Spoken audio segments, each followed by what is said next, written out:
Hello everyone and welcome back to another episode of WN Movie Talk Podcast. I am your host Trev and today we're firing up the proton packs, hopping into the Ecto 1 and diving into one of the most beloved and debated franchises in cinematic history, Ghostbusters.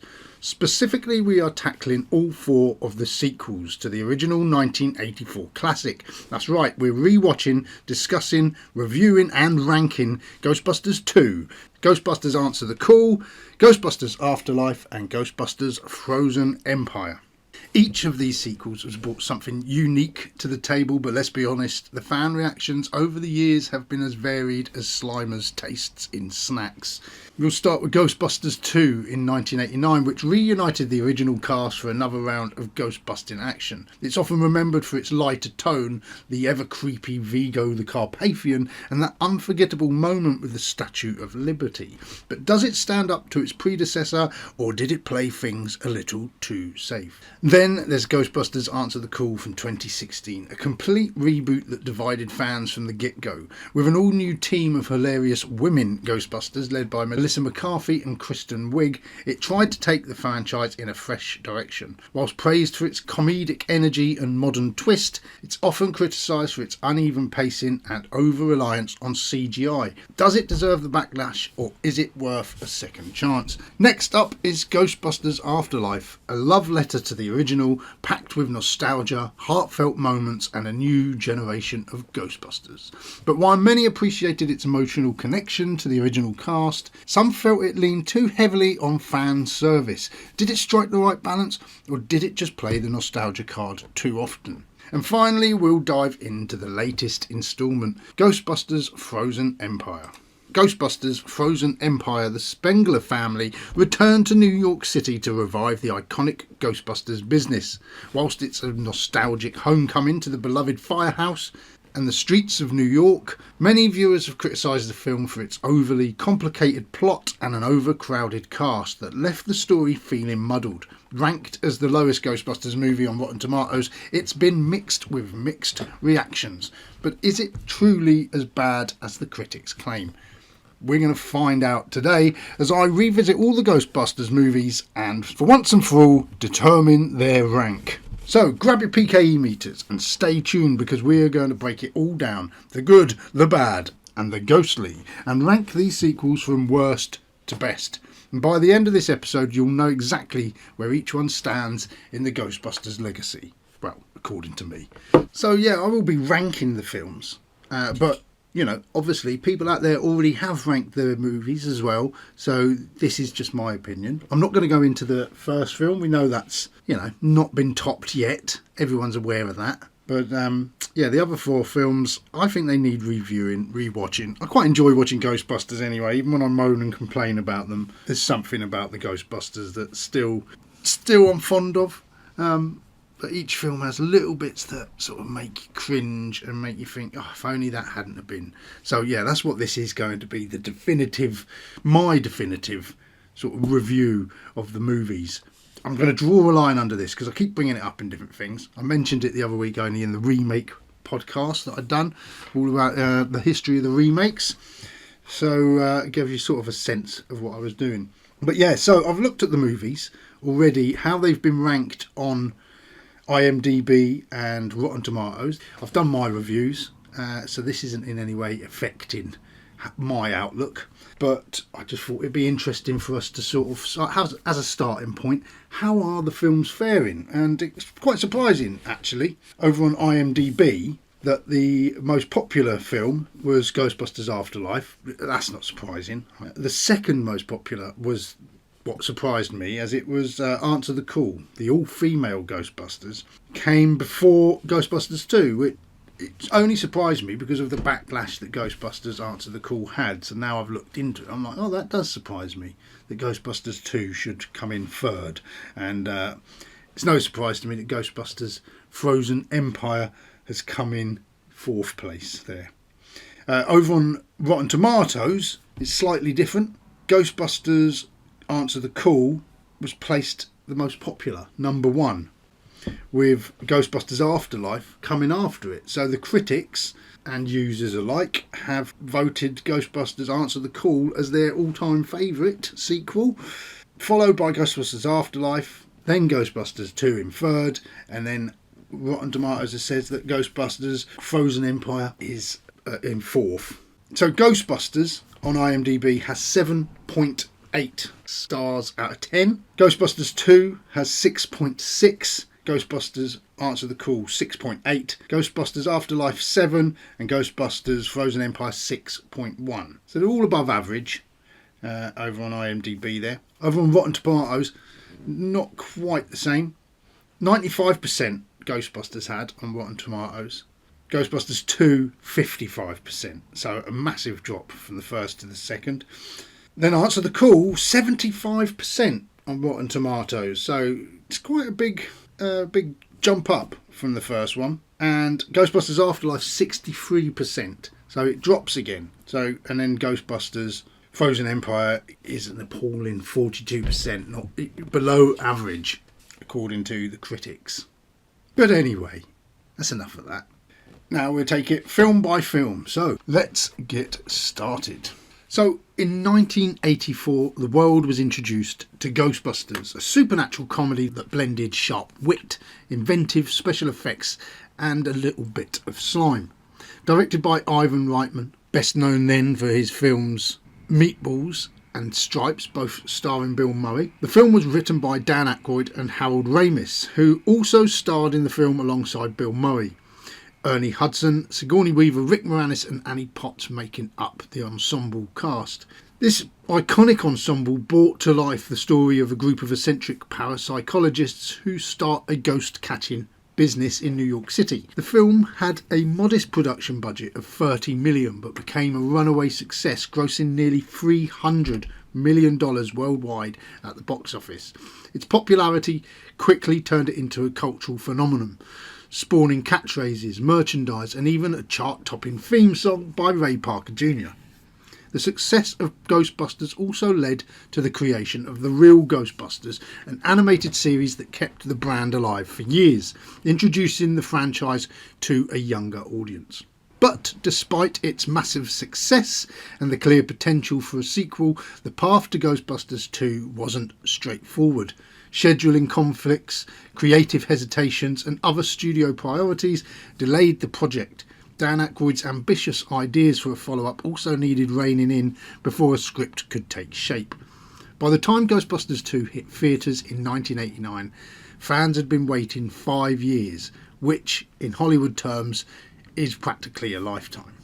So Ghostbusters 2 reunites the original team of the paranormal investigators. Peter Venkman, played by Bill Murray, Ray Stantz, Dan Aykroyd, Egon Spengler, played by Harold Ramis, and Winston Zeddemore, Ernie Hudson, 5 years after their first ghostly showdown. Following the events of the first film, the Ghostbusters have disbanded. Their business was shut down after being sued for property damage. However, the discovery of a river of psychokinetic slime flowing beneath New York City and the reawakening of the sinister spirit Vigo the Carpathian, trapped in a painting at the Manhattan Museum of Art, brings the team back together, with Dana Barrett, Sigourney Weaver, and her infant son caught in the middle of this plot of Vigo's plot to return to power. The Ghostbusters must battle paranormal chaos once again. So, yeah, it's 5 years later. The most striking thing about this sequel, to me, which now seems a bit strange, but this would be the last time all four of those guys would meet on screen as the Ghostbusters until the CGI bit in Ghostbusters Afterlife. But I mean, all those years Ramis and Aykroyd were trying to get a Ghostbusters 3 put together. Bill Murray poo-pooing the idea. It seems a shame then that, you know, they finally did years later, but once poor old Harold Ramis had passed away. But at this point, they're all still there. And is it a case they should have struck while the iron was hot? They all wanted to go off and do different things. I know Bill Murray sort of went in hiding a little bit after Ghostbusters. Went off doing his own thing, sort of travelling, hiding away. It wasn't until Scrooged came out that he returned in a leading role in a film. But there's so much to unpack with this sequel.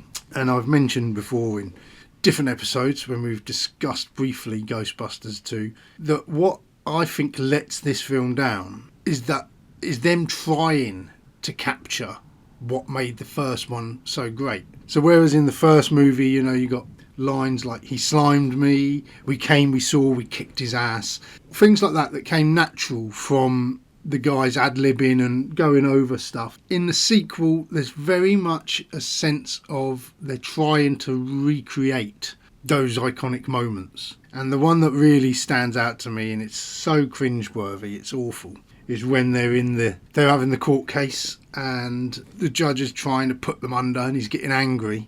And then the slime brings back the two ghosts.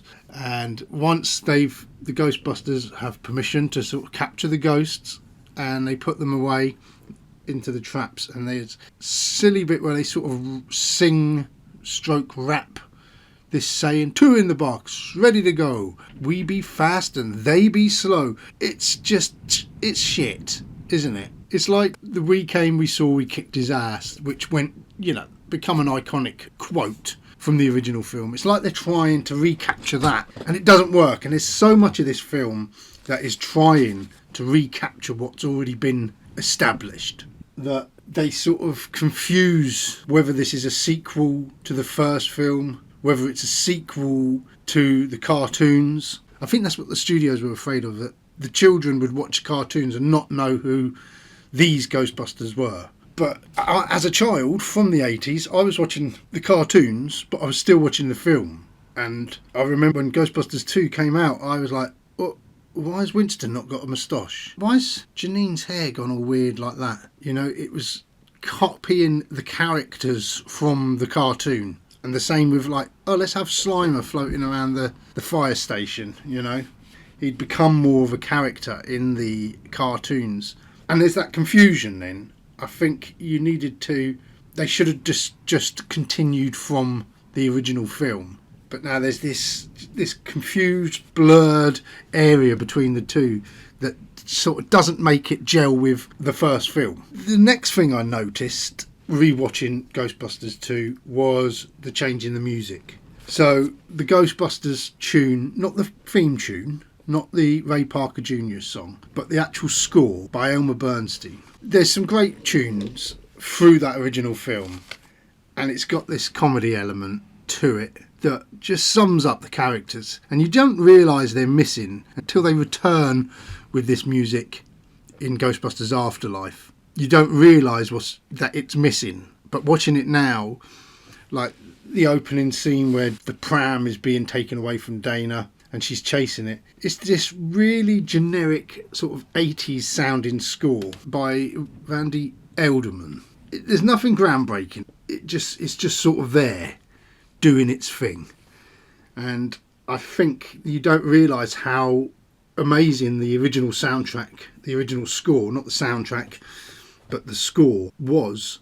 And it could be funny, it could be romantic, it could be whimsical, it could be scary. It had a bit of everything. And the score for Ghostbusters 2 certainly doesn't capture that essence. The characters as well in this one, they're not as well defined. Egon and Ray, they work very closely together on the job as they did in the first one. They're the brains and definitely the scientists of the operation, which is why, I'll discuss this later with Ghostbusters Afterlife, but there's a plot development in that movie that doesn't make any sense to do with Egon and Ray. And I think the more you see Egon and Ray interacting in these movies, the less sense Ghostbusters Afterlife makes. But I'll get onto that when I discuss Ghostbusters Afterlife. I mean, Bill Murray, he's still the same character. It's just Bill Murray playing Bill Murray. He is possibly the funniest thing in this movie. Some of his funniest scenes to me are the opening scene when he's got his TV programme and that chap comes up to tell him that, he predicts the end of the world is going to be on New Year's Eve. And, Bill Murray's just this cynic who's just like going, well, from a sales standpoint, that's cutting it short. And I just love that sort of dry sense of humour he has. So I like the idea that the Ghostbusters, though, at the beginning of Ghostbusters 2 have disbanded. I like the idea that they've got to start from scratch again. There's a few reasons why they might have done this, because it's funny to see them try and achieve. Like in the original one, they had to lose everything before they could start again. So you always have to have like some sort of an equilibrium disrupted in this sort of film, don't you? So you can establish yourselves from there on. So in the original one, they're chucked out of university, but they're going to take a punt and start in their own Ghostbusters firm. In this one here, they've all gone their separate ways. Ray by now has his Ray Occult bookstore. Peter Venkman has got a TV show where he's talking about the unexplained from a real cynical point of view. He doesn't believe it at all, which I think is great. Egon's carrying on doing scientific experiments, and Winston just keeps joining Ray when they go off promoting dressing up as the Ghostbusters for kids' parties. I love that opening scene where you see Ray and Winston driving to a location, and they get out and they're speaking to the woman, and the woman's like, oh my god, there's several of them about this high. And at first you think, oh, they're talking about ghosts, but it's actually a children's party, and there's none other than Jason Reitman is one of the children at this party who tells the Ghostbusters, my dad says you're full of crap. Obviously now, Ghostbusters lore, you know that he will go on to direct Ghostbusters Afterlife, taking the mantle from his late father. Well, he wasn't late at the time, they sort of sat together on the film. But yeah, I just love that introduction here. I love that it's all starting again from scratch. So also you've got Dana Barrett, she's got a baby, and at first you question, is it Peter's? But you find out it's not.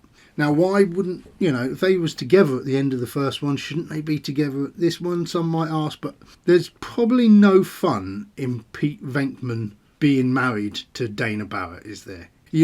Bill Murray is funnier when he is being a tryhard. And that's what made Ghostbusters, the original, is all his awful advances on Dana. He's relentless, And I think you needed to bring that back again in this film for the comedy to work, because no one wants to see Bill Murray in a relationship. He can't go flirting with other women then, because your opinion of him would degenerate quickly if he was like married to Dana but sleazing over other women.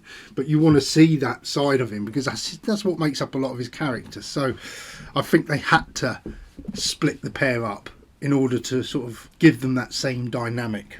So other characters that turn up in this movie is Janos, who is basically Dana's boss at the museum. He is played with great comedic zest by Peter MacNicol. He's really creepy, but he's still funny. He's no Lewis Tully from the first film, but then neither is Lewis Tully in this film. He's no Lewis Tully from the first film either, So I think MacNicol pips Moranis in this movie. But he is one of the best performances in this movie, and he really gets under your skin. Obviously then you got the Vigo the Carpathian, the painting that's going to come to life. He's played by Wilhelm von Homburg, but he's voiced by Max von Sydow, in case you didn't know that. But it's an ominous sort of picture. He's this gigantic figure and quite a dark, sinister history. In fact, Wilhelm von Homburg has his own dark, sinister history. You could look it up. Some horrendous facts about his life. He was quite a horrible, nasty man by all accounts. But anyway, his voice was just not good enough for the movie, so Max von Sydow was brought in to voice over him. Rick Moranis returns in this movie as Lewis Tully, but his role is sort of thrown away, really. He's not as important in the film as he was in the original. The character's it's weaker. He's there for the comedy, but it doesn't make a lot of sense when we see him there. So he's dating Janine in this one. Janine, as I said, has now got more elaborate glasses, colourful hair. She's based a lot more on the cartoon version of events. And Rick Moranis, there was a storyline that was cut from the film where he's like going around the firehouse trying to catch Slimer. But there's only like a couple of shots was left in it, because when they test run it with audiences, it slowed the film down and people weren't actually that bothered by it. I think the studios and Aykroyd and that thought that because Slimer was such a big character in the cartoon, people would want to see him again in the film in more of a central role. But it wasn't getting the laughs and the cheers that they was hoping it would. So in the end, they just, they cut those scenes out. So there's just like one or two shots in the movie. of Rick Moranis chasing Slimer about. But certainly the character of Lewis Tully has just been thrown into this mix without any real thought. He comes in as the lawyer, which is quite humorous, but then he's just like hanging around the Ghostbusters firehouse, stalking Janine. There's him and Janine who've got this relationship going. He's chasing Slimer, and then at the end he just puts on the Ghostbusters backpack to try and go and help save the guys. It just doesn't make any sense, and it's fewer laughs, you know. It's all wedged in just to sort of appease the fans, really. I don't think Moranis really enjoyed the Ghostbusters 2 experience, and this year I don't think he'd have been that bothered, because the same year as Ghostbusters 2 came out, Moranis was actually in one of the more successful movies of the year with Honey, I Shrunk the Kids, which, you know, went on to prove that he could be a leading man and still bring in the money, as he proved as well with Little Shop of Horrors a few years before. But yeah, Rick Moranis' character, it's a real shame, but it isn't anywhere near as well written as it was in the first one. And he's just like a joke too far in this movie. It feels a little out of place, and it's a bit of a shame they just wasted him.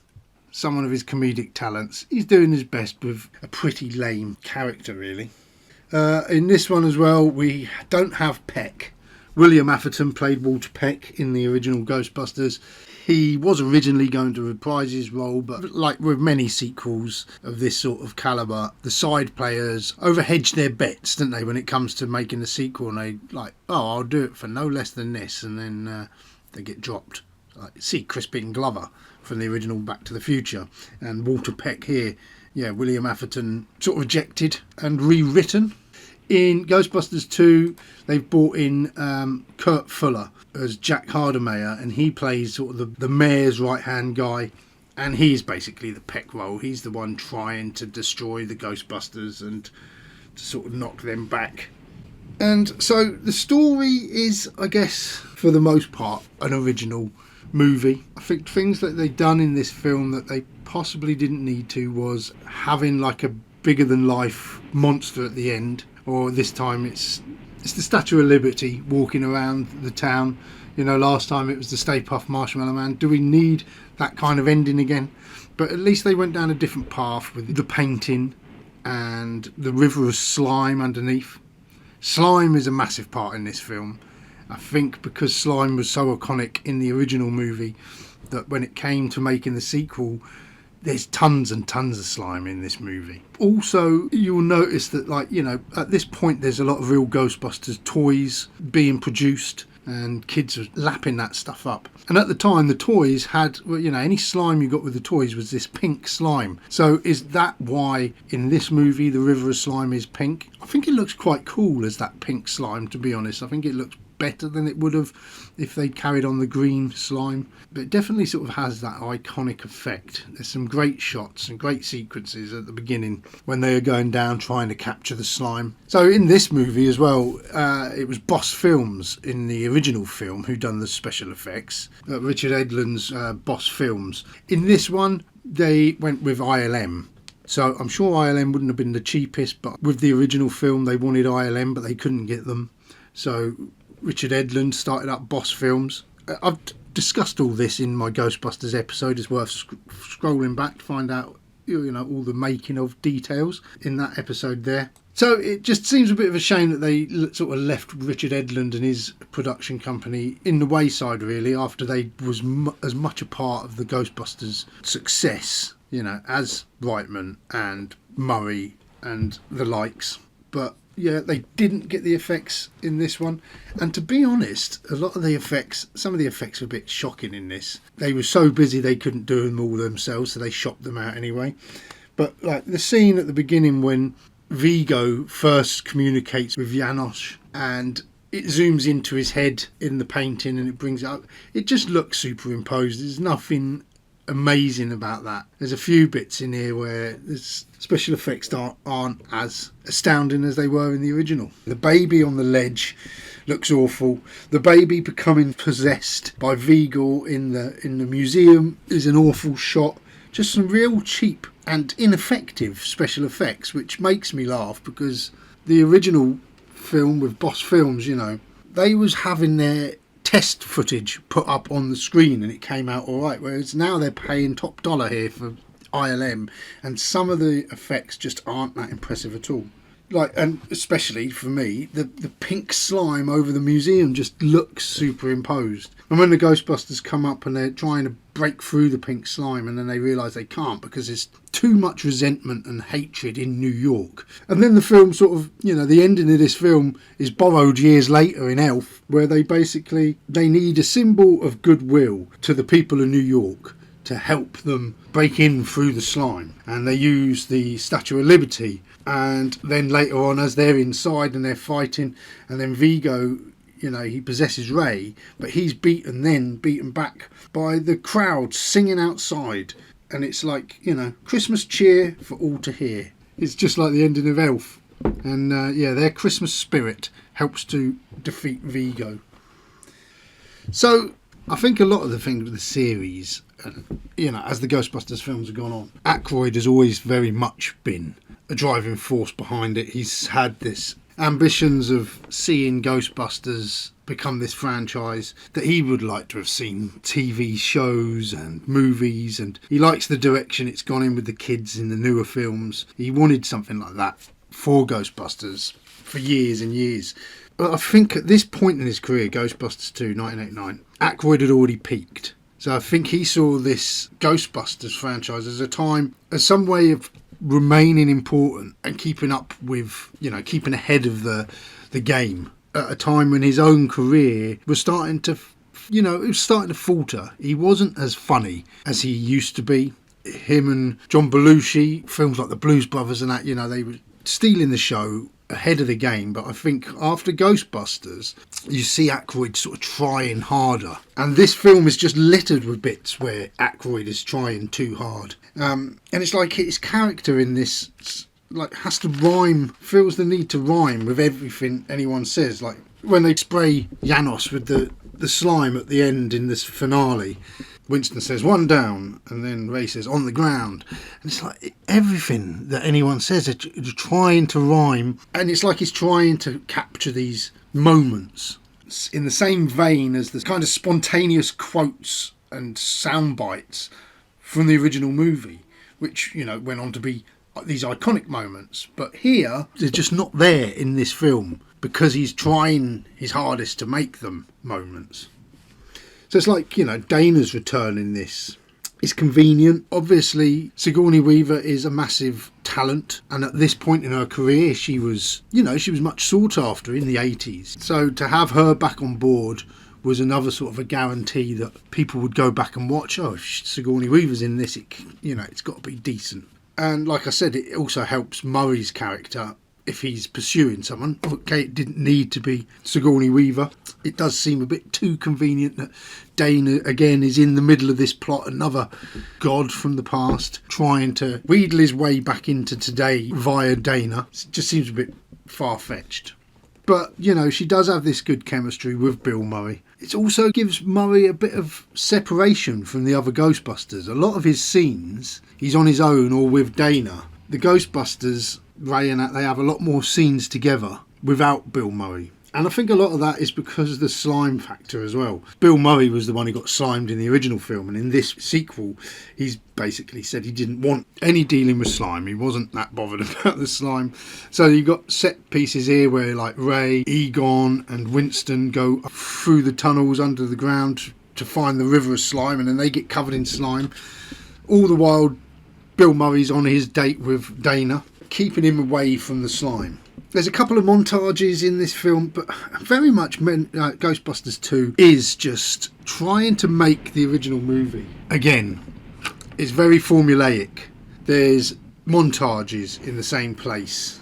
You got the first montage where, they're back, they've caught the ghosts at the courtroom, and they're back, baby. And then the montage to Bobby Brown's Ghostbusters tune, which isn't as catchy as Ray Parker Jr.'s. And the montage is not as effective either as the first movie. It just sort of goes over the same sort of water. Shows them busting ghosts, the advertising. You see a little bit of Slimer and Louis Tully. You see the Ghostbusters collecting the slime. And then later on there's a second montage when the ghosts are wreaking havoc across the city, and by that point the Ghostbusters have had their licence almost revoked again. It's very similar in the way it falls. There's two scripts, you could hold them up together and they're sort of formulaic and everything's happening at the same time. So there's not a lot of originality, even though there is this original story. It's still very formulaic in its approach. But there's some good bits in the second montage, especially. I like the Titanic pulling up with Cheech Marine on the dock. The fur coat that comes to life with the woman being attacked. And then also to see Philip Baker Hall turn up as the police in the montage as well, where they're inundated with calls. Nice to see him sort of turn up there. I don't think I'd have recognised him or noticed him in previous viewings. It's only sort of, in more recent years that you begin to recognise him, and mainly through the work of Paul Thomas Anderson as well, Boogie Nights. So the design of this film is definitely a bit more cartoony. Again, I've said they're going down the Ghostbusters cartoon route, and with the design of these ghosts, that's very much the case. Especially with the two ghosts in the courtroom, they just look like cartoon characters rather than ghosts. But I mean, Ghostbusters 2 wasn't a massive hit. It wasn't a massive flop. On its opening weekend, it made some really impressive figures, but it just didn't sustain that sort of income. So it went on to break records, but the records were soon broken by Batman, which came out, in the months following. But after the Ghostbusters 2 had this initial high numbers of people going to watch the film, the numbers fell rapidly from there, which suggested that the anticipation for the franchise was through the roof, but again it failed to live up to those expectations. So yeah, I don't really know what else to bring into this review. It's alright, it's nice to see the Ghostbusters together, all four of them, and this is the last time really that we do see them in any capacity. I know they come back in the Afterlife films. By then they're old men, and it's not the same watching them return as it would have been to see a Ghostbusters 3. So I do feel a bit sad that Bill Murray had been the awkward candidate for all those years of putting a Ghostbusters 3 together, and we missed the opportunity of seeing Harold Ramis back in that Ghostbusters suit. But then, if Ghostbusters 2 is anything to go by, would Ghostbusters 3 have been, would it have been worthwhile? Who knows? So yeah, anyway, that was my review for the film. Went into quite a lot of depth there, quite a in-depth analysis of the movie, I suppose. So now all that remains is us to rate it. So I've broken it down into 7 categories. How I'm going to rate this, marking each one out of 10. We've got story and plot, character and chemistry, tone and humour, the villain, effects and design, legacy and nostalgia, and rewatchability. Okay, so the story and plot, I don't think it's such a bad storyline. I quite like it. I like the idea of like the slime under the town, and it's sort of people in New York are that unhappy that it's bringing this slime about. Yeah, I don't mind that story.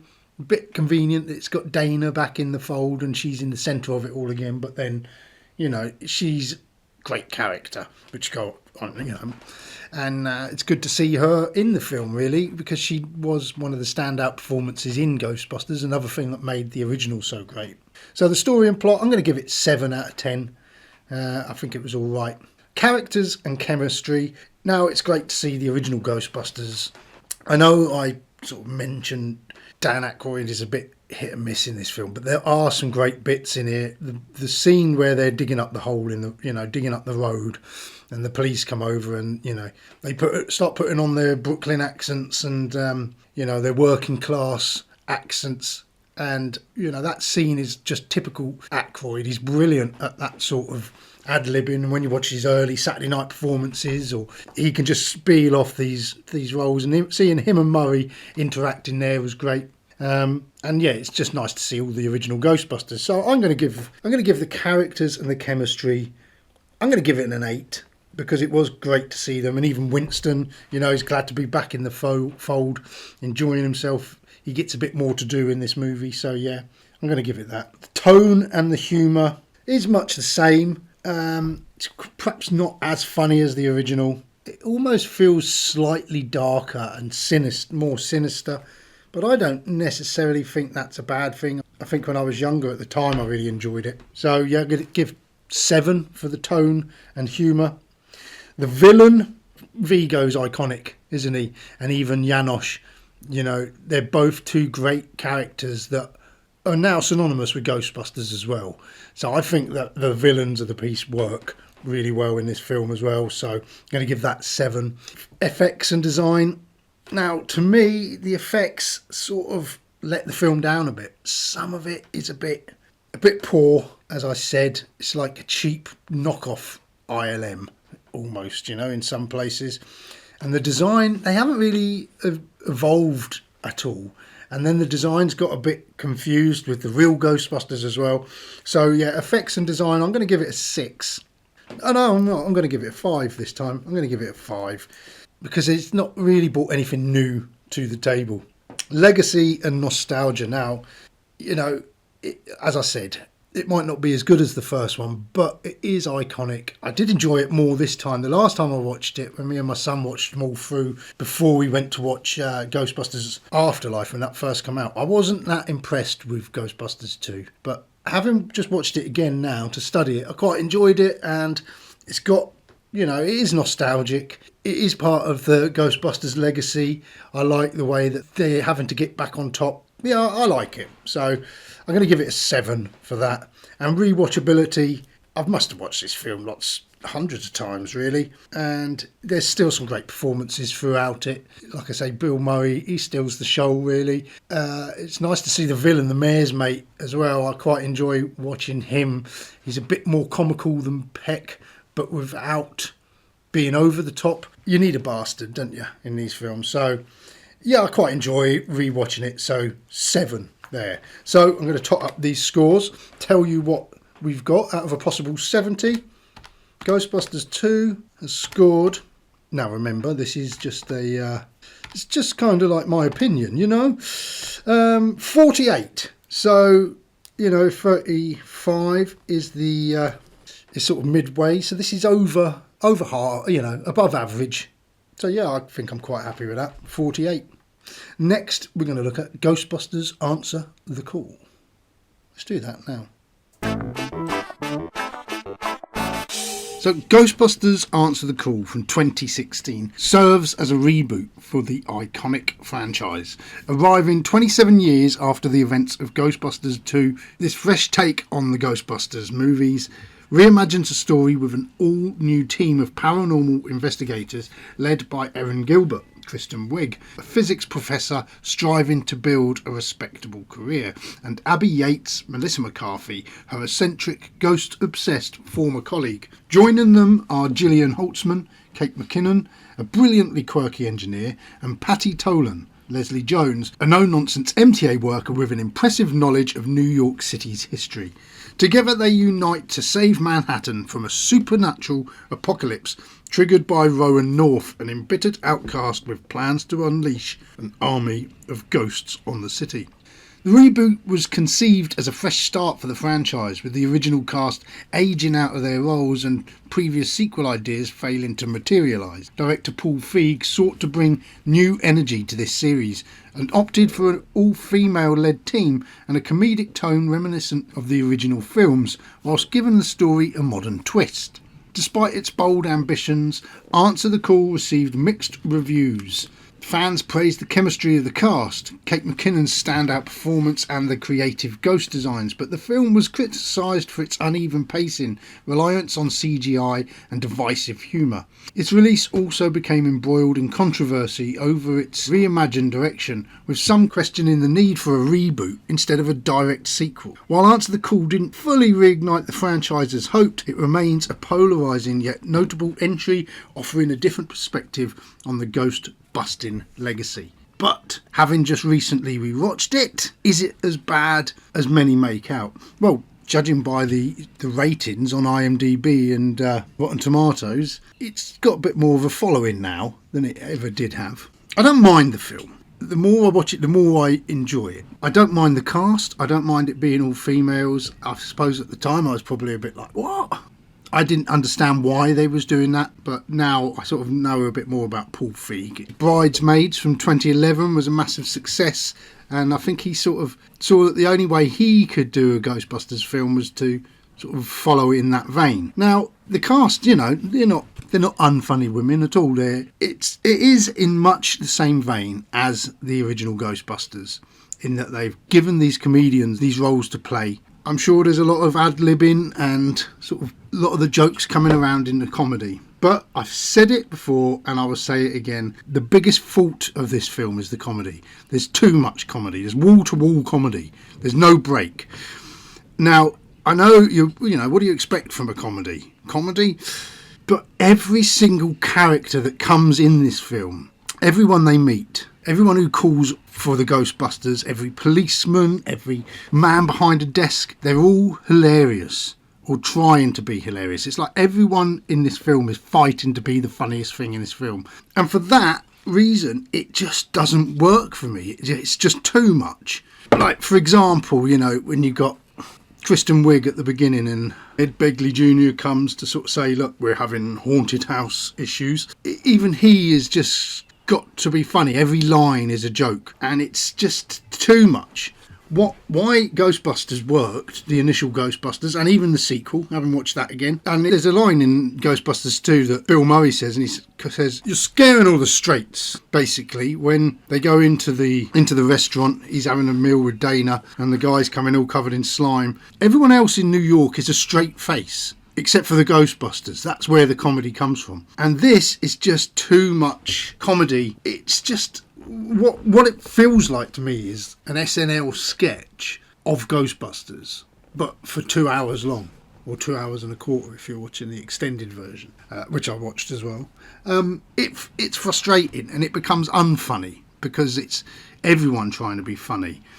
Like the bit where they go into the dean's office and they're like trying to get more of a grant, and he basically tells them to get out, and he's like doing all the flipping them the bird and then blowing, and it's just the behaviour of it. It's like, it's not funny. There's no character there. It's just a comedian trying to be funnier than everyone else, and there's too much of that, and I find it boring. It bores really quickly. But I think if they'd have held back on the comedy a bit more like the original, and just kept the four girls funny, because the four girls, they are funny, There's a lot of comedy between them. Sometimes even that goes too far the other way.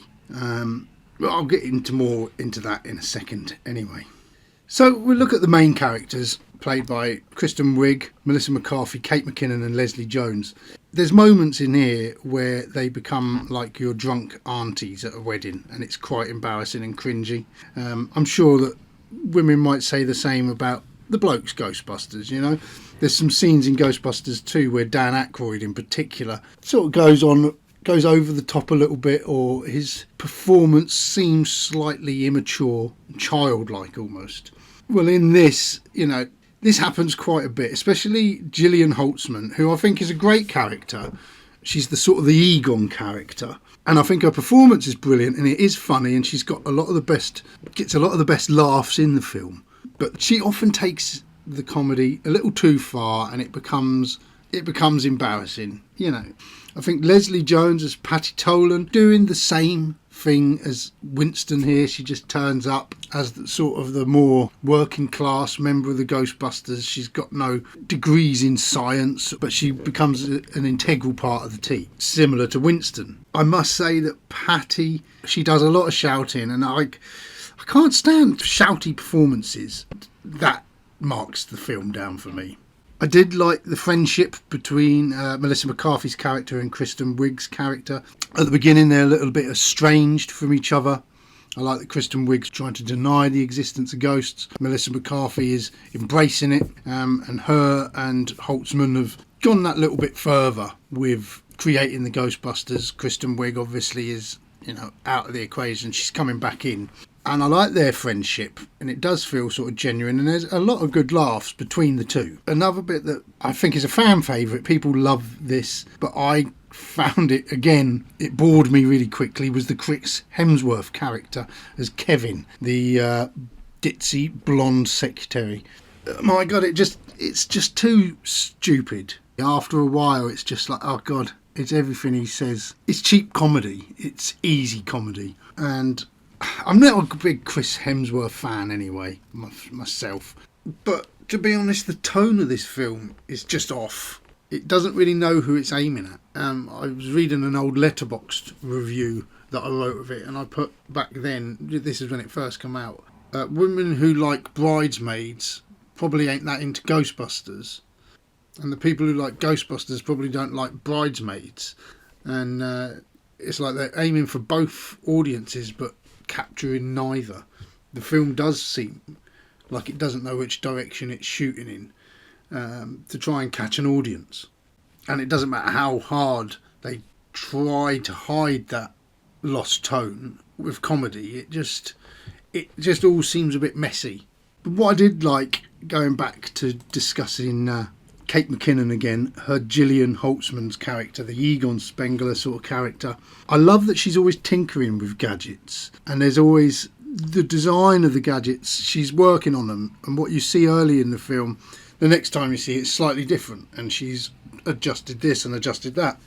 They've got some really good gadgets throughout this movie, and they introduce a few more towards the end, and it just sort of varies up the weaponry that the Ghostbusters have, and I think that was really good fun.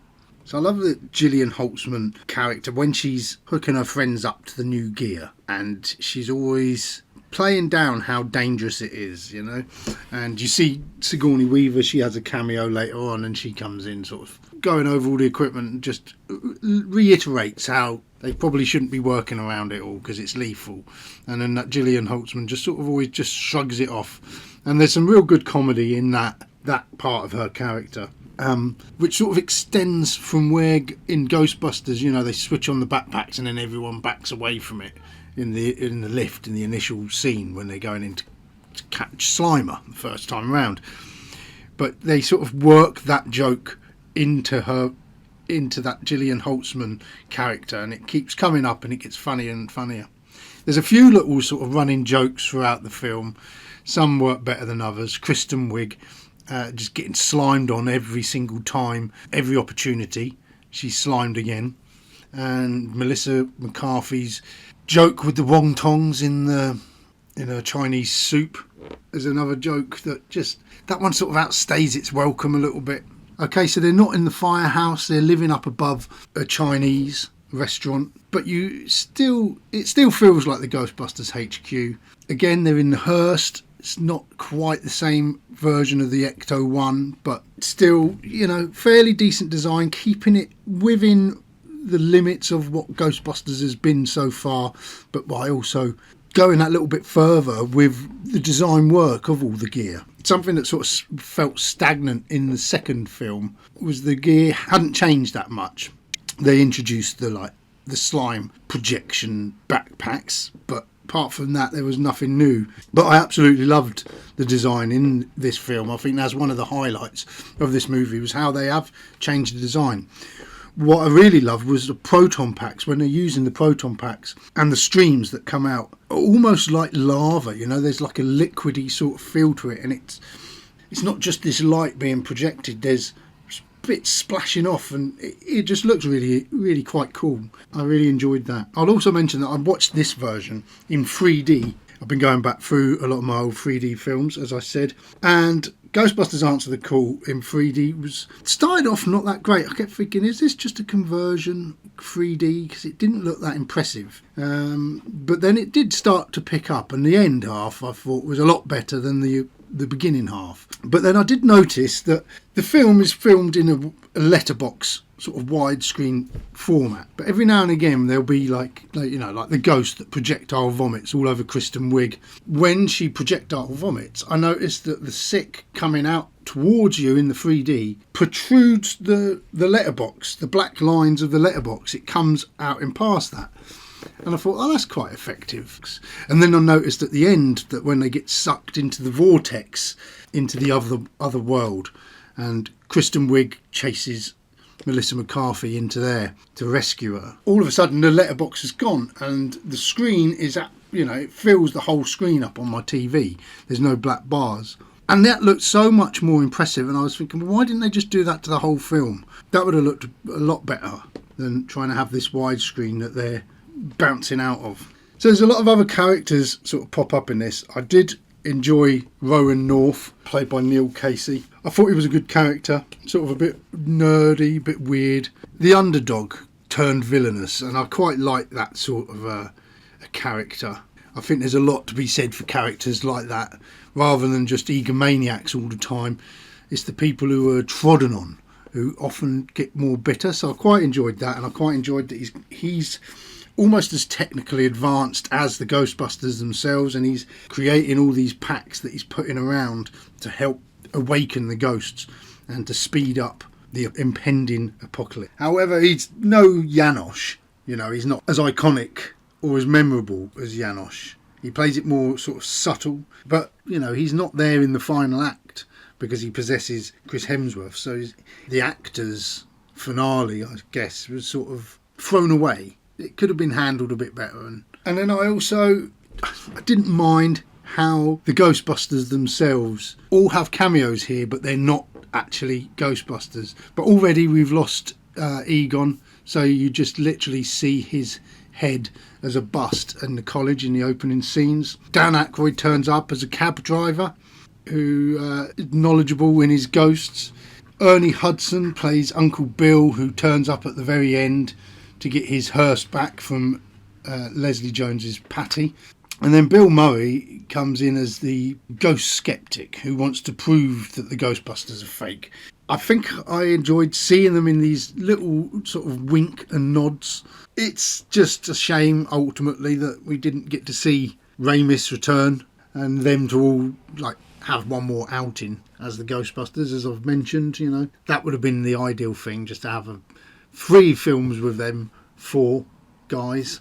Alas, it all happened once Harold Ramis had passed away. But it was nice to see them all turning up here anyway, just a little bit of a nod and a wink. I quite enjoyed Andy Garcia's mayor character and that storyline where, you know, they're told to take one for the team, basically, and to, even though we know you've helped us, we'd like you to deny that it's ever happened, you know, to stop panic. And that was quite a good plot line. And I like the line where they compare him to the mayor from Jaws and he gets accordingly angry at being compared to the mayor from Jaws. And again, as I was saying, in Ghostbusters 2 and Ghostbusters 1, you have the big monster that needs to be defeated. And in this one, it's actually the Ghostbusters ghost from the logo. So anyway, I quite enjoyed the cameos. I liked how we've moved on with the designs and things. But there was a few little scenes in there where I just, oh God, like the scene where the bloke's graffitiing on the train station and then he draws the logo. It's all a bit corny. I always roll my eyes at bits like that. But I don't think that it relied too heavily on fan service. I think what you've got is the Ghostbusters formula, but it's not laying it on especially thick. All right, you see Slimer running off with the Ecto-1 and his missus. That's a bit of a cheesy moment. But, you know, some people say there was too much CGI. I think it was all right, some of the effects. Some of it was a bit CGI heavy, I guess. Some of it didn't look too good either. Specifically the shot where the ghost flies out down the street and just looked really superimposed. You know, it was an obvious overlay. And then in the extended version, there's a scene where an old lady sort of reveals a head on her back, and that looked really bad CGI as well. The film didn't bore me as much as a lot of special effects movies do. I would, you know, like to see more practical effects, but then this is the age that we're living in, isn't it? And I think that the ghost designs throughout the film have been pretty reasonable, really. You know, there were some good sort of designs and they still felt like part of the Ghostbusters franchise. So, I mean, when it was released, the film had this backlash, and I'm not going to go into it because, you know, a lot of people are fans of the films just thinking, why are you doing this? You know, which I can understand that they're being a bit put out, but obviously there was a lot of toxic people out there who just hated on it because it was women, which is ridiculous. But to me, I would rather watch a continuation of these characters than to see any more of the Ghostbusters Afterlife lot. But we'll get onto it anyway. But yeah, to me, it wasn't offensive. There was some good chemistry there. It's the closest that any of the Ghostbusters sequels have got to the original Ghostbusters, in that they were just comedians given a free run of it to sort of create these characters, to react these scenes, and a lot of ad-libbing and that there. But as I said, it just comes out a little bit too heavy.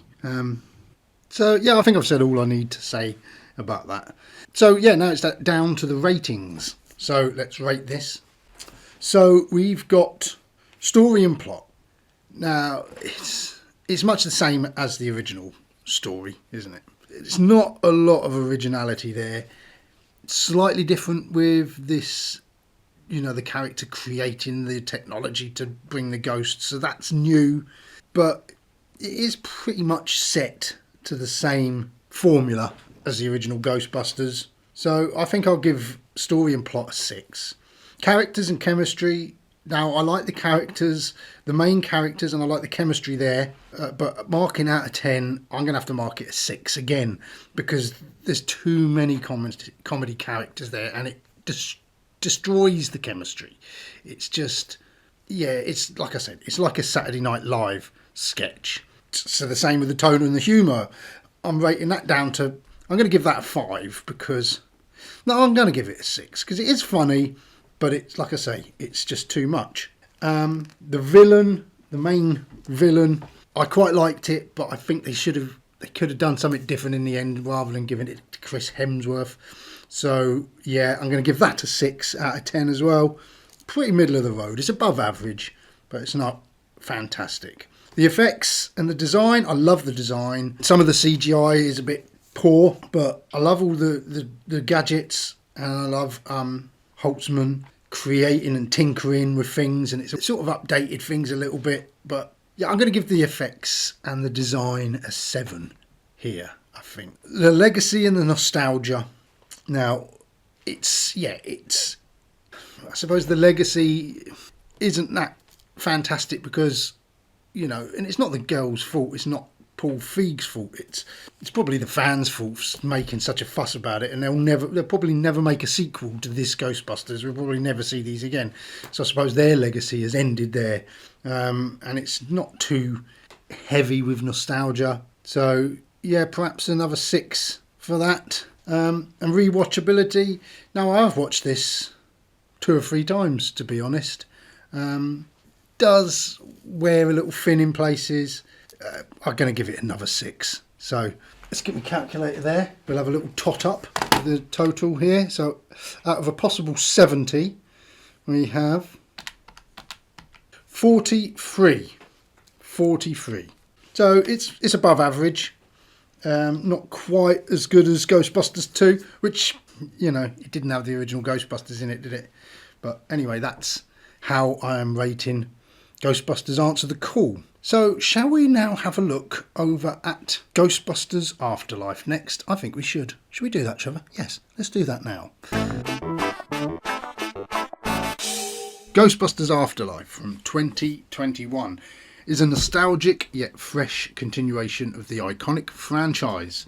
Directed by Ivan Reitman's son, Jason Reitman, the story follows a single mother, Carrie Coon, and her 2 kids, Trevor, Finn Wolfhard, and Phoebe McKenna Grace, who move into a small, dusty Oklahoma town after inheriting a mysterious farmhouse from Callie's estranged father.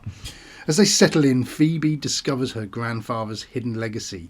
He was none other than Egon Spengler, one of the original Ghostbusters. Strange occurrences begin to plague the town, and the family uncovers Egon's efforts to prevent a looming supernatural apocalypse tied to the mine of the infamous Gozer the Gozerian.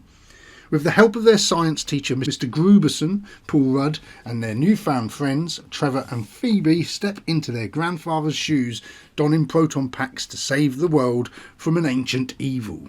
Blending heartfelt family dynamics, thrilling ghostly encounters, and plenty of callbacks to the original films, Ghostbusters Afterlife is a love letter to the fans whilst paving the way for a new generation of ghost hunters. So that's the synopsis. But is it all that it's cracked up to be? So, Ghostbusters Afterlife, I think it struck a chord with fans because it was the family legacy. I'm not just talking about the Spenglers. I'm talking about the Reitmans. So Jason Reitman, son of Ivan Reitman, a filmmaker in his own right as well, we must note, sort of takes on his father's mantle and takes on the family franchise, and brings back to life the Ghostbusters franchise with a screenplay that he wrote with Gil Keenan.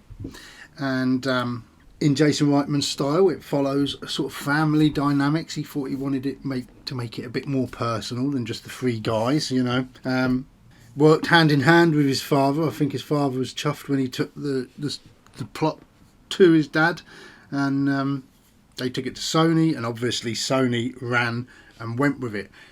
It tied in with the old films, It was a continuation from the original movies. It had the original Ghostbusters included within it, and all the iconic gear and equipment of the Ghostbusters.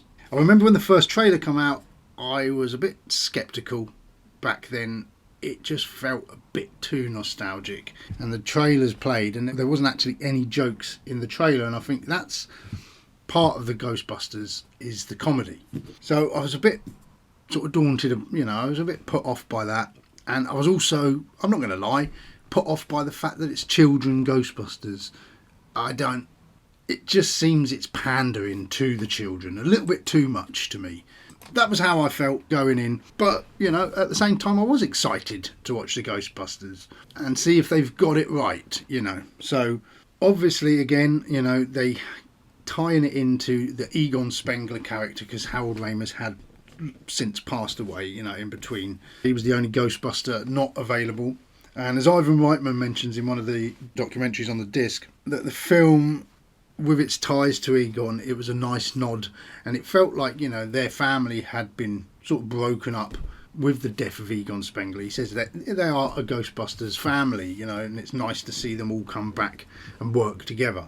Now, this may surprise you that Bill Murray was involved, after he was the one who so fervently put his foot down to get all the Ghostbusters films made, really, but yet he has turned up in all of the films. So, yeah, the opening scene starts and you're watching Egon driving around, and it's sort of little by little you're seeing little things that we recognise, as the Ghostbusters. You see the trap being held out to the field, to the wheat field, the PKE meter, and then after the trap fails, the apparition of the terror dog, and it comes up through the sofa like it did with Dana Barrett in the 1984 Ghostbusters.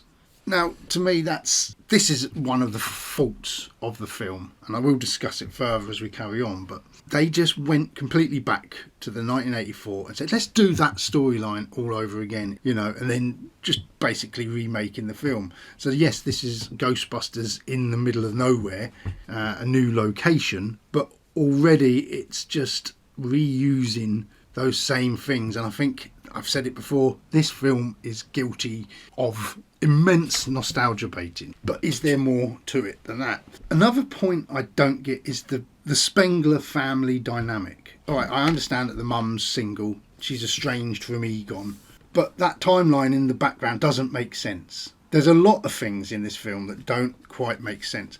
And to be honest, watching it again this time, it felt very much like the script has never had a rewrite. This feels like they've thrown all the ideas together and they've written this first draft of a script. They've took it to the dad, took it to Ivan, and he's loved it because it's, it's sentimental to him. They've took it to Sony, and Sony have instantly seen, we got the son of the Ghostbusters director here, wants to direct it. Instantly the fans are going to like that. It harks back to the original movies. The fans are going to like that after Ghostbusters Answer the Call. It ties Egon Spengler's character in, brings him back at the end with all the Ghostbusters, so there's a nice ending to that. I think everyone's going to want to watch this and everyone's going to want to make it. Yep, green light, let's just go. They haven't even asked for any rewrites. And what makes this apparent is the confusion behind the Spengler family, because at some points Callie's on about, her father never really knew her, and of course you'd understand that because surely Callie would have been born during the other two Ghostbusters films, and there's no mention of her. And if anyone seemed like they wasn't having a family, it was Egon. So it doesn't make sense that he's got this family hidden away, unmentioned. I know he's the obvious one to go to because they can tie it all in with, the late Harold Ramis bringing in the ghost dad at the end. But it just, it doesn't add up. And there's some things she says in there that makes it sound like, oh, so he was around and then he's just abandoned her again to go into the country and live as a hermit. A few loose ends haven't been tied up because she says, about her son. My dad really took to Trevor, but he couldn't take to Phoebe. So then it makes you think, why couldn't, if Phoebe's like the scientist one, surely they would have had more of a connection. In fact, we see his ghost guiding Phoebe around the house and things. There's all stuff that doesn't tie up, and I think there's a few loose ends and plot holes that should have been sort of creased out to make a bit more sense. I also don't understand what Annie Potts is doing in Oklahoma. Did she move there with Egon, but she's not with him? She just says she's a friend of his, but she's there to manage his finances. So what? She gave up her New York lifestyle because she's a proper New Yorker in the first two movies, and she's gone all the way to Oklahoma just to do his accounts. Doesn't sort of make sense, especially if there's no money and he can't pay her. And I know they had a hinted romance in the original film, but she was with Rick Moranis in the second one, so again, that sort of doesn't line up. Another thing that made me think that the script is just a first draft is the names of the kids, basically. When you've got, Logan Kim playing Podcast and Celeste O'Connor playing Lucky. Now, the Podcast character, I quite enjoyed him in this movie. And the Phoebe character as well, I really think that she does a great job. McKenna Grace is really good as her. And you get that she's a Spengler. You can buy it. Even though it doesn't make sense, you can buy it and you can get on with it. But the naming of the characters, it's like they want a kid who's quite knowledgeable in the supernatural.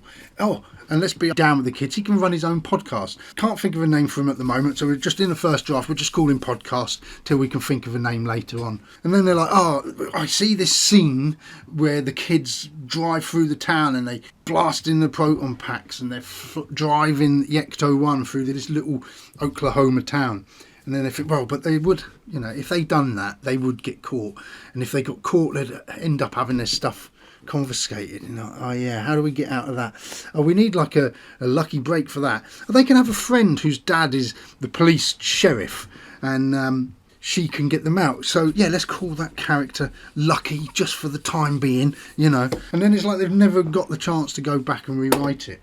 I think the Lucky character and the Lucky storyline, apart from her being able to get them out of the police station, there's no real requirement for her to be there. It's like that's all she's there for. Oh, and to have Finn Wolfhard acting like the awkward teen that he likes to do. I've got nothing against Finn Wolfhard, but I get tired of seeing him in films. And it's always very similar, the sort of role that he's playing.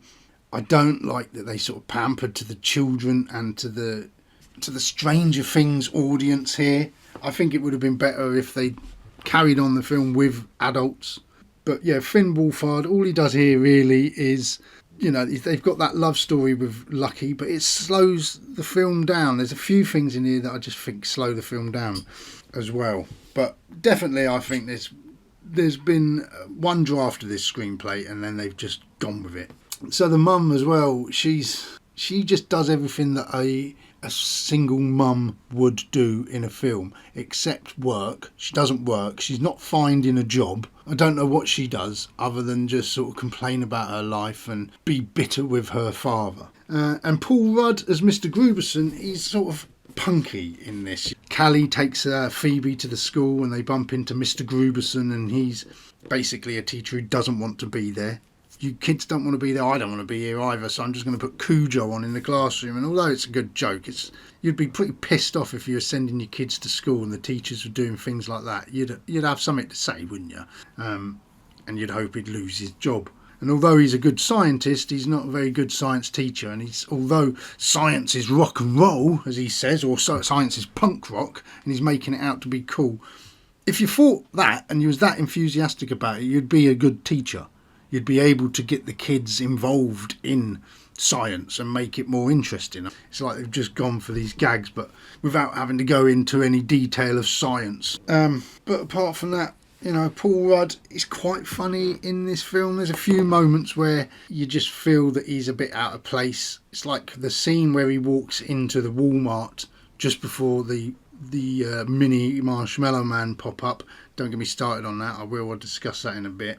But he walks in and he looks at the fridge where he's going to buy ice cream. And he goes, "Yes," or "Nice," or something. Just his reaction to walking into Walmart and buying ice cream just isn't real.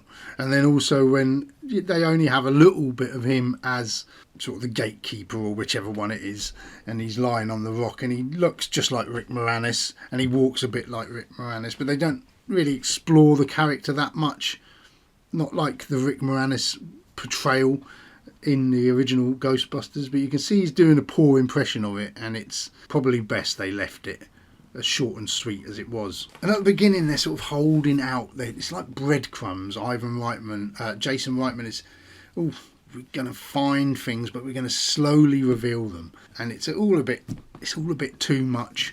And it might work the first time when you see it because you've been waiting for a Ghostbusters film, but we all know what the Ecto one looks like, and he finds it in the shed, and at first he lifts up the blanket and you just see the logo, and then the power goes out, and then it goes on to the next scene. It's all breadcrumbs leading us on, introducing us bit by bit, but then it goes too much, when Phoebe puts the proton pack on and they have it working, and then it's like this series of shots, like belting up shots almost, and it just hovering over the proton pack. We've all seen the proton pack. We don't need all these extreme close-ups and that. And it might have been effective, as I said, when it was first released, but every time you rewatch it, it slows the film down almost to a stop, and you're just like, get on with it. I've seen all this. I've been here. We've seen the other Ghostbusters films. It's not new to us, so you don't need to drag all this out. And the same with the Spengler mystery. We know it's Egon. From the beginning you can tell it's Egon. And they're just holding it out. Just don't confirm it's Egon. Just let's see if people are going, oh, I wonder who it is. And it's like when Annie Potts turns up to see who's in Egon's house. The mother turns around and she says, oh, we're the... my father owned this place. She can't say we're the Spenglers at that point. So it's like they got to hold off all the time, and this sort of thing happens quite a lot, and it gets a bit it's a bit naff really. And the same with the foreshadowing in this as well. I like a bit of foreshadowing films, and I like it when you can go back and notice slyly, like Shaun of the Dead, we discussed the foreshadowing in that episode, and it's really clever. Edgar Wright's writing really foreshadows cleverly that you don't even notice that they're foreshadowing. But in this, it's like as soon as a podcast meets Phoebe and they're discussing that, he's like, oh, where do you live? And she's like, we live in my grandfather's house because he died. Oh, and you're discovering the mystery of his death?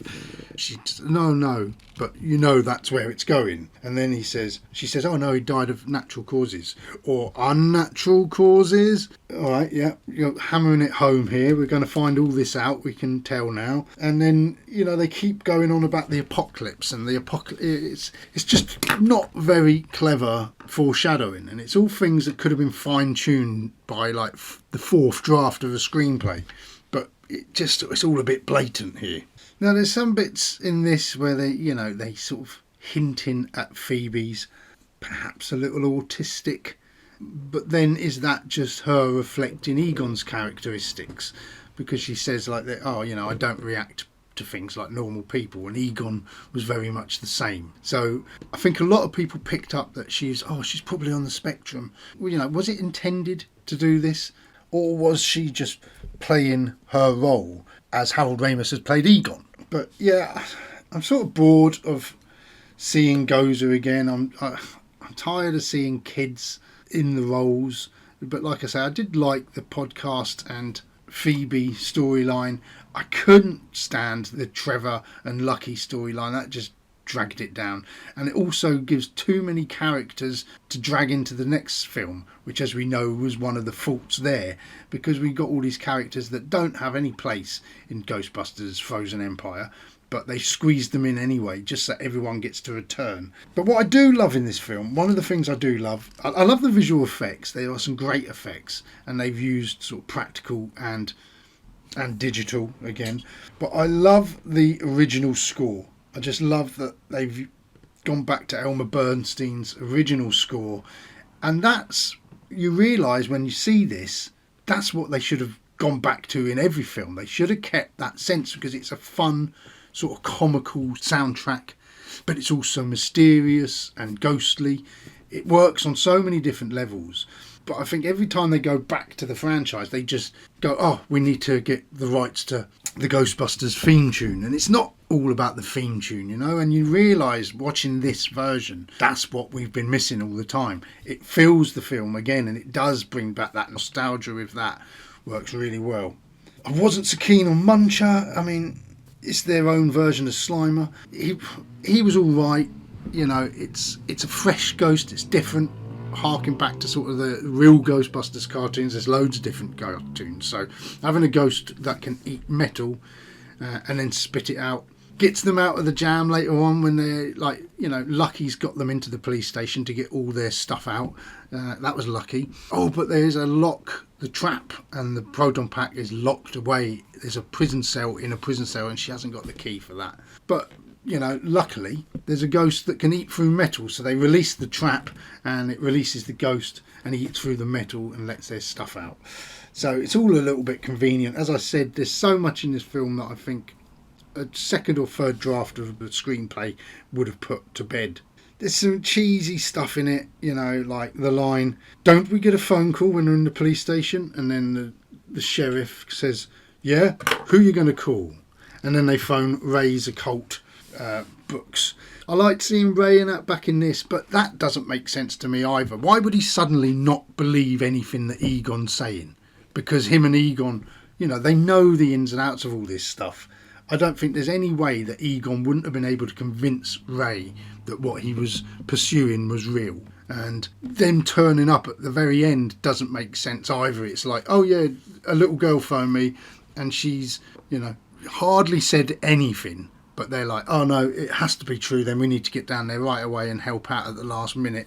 Doesn't make sense. It's all a bit cheesy, all a bit too much of a tie-in. But the one thing I really, really can't stand is the mini marshmallow men. It's just that irritating sound, the little cooing noises. Oh, they're so cute. They're like little minions. They're hurting each other.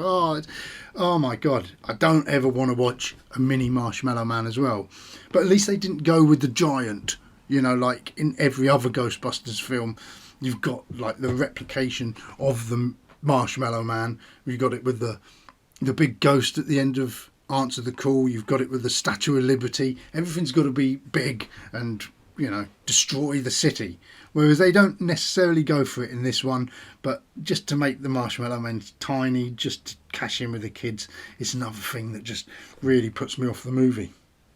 But, you know, ultimately at the end, it's all right to see the Ghostbusters turn up. I wish it had just worked in better. It felt a bit more organic than feeling like just a bookend and just a way to tie it all in. It was great having Egon join them in the end as well. The sentimental scene of that it goes on a little bit too much, but it was good to see all four of them there. Good use of it. But as I said, it could have been done so much better. So, yeah, that's basically my summary of Ghostbusters Afterlife.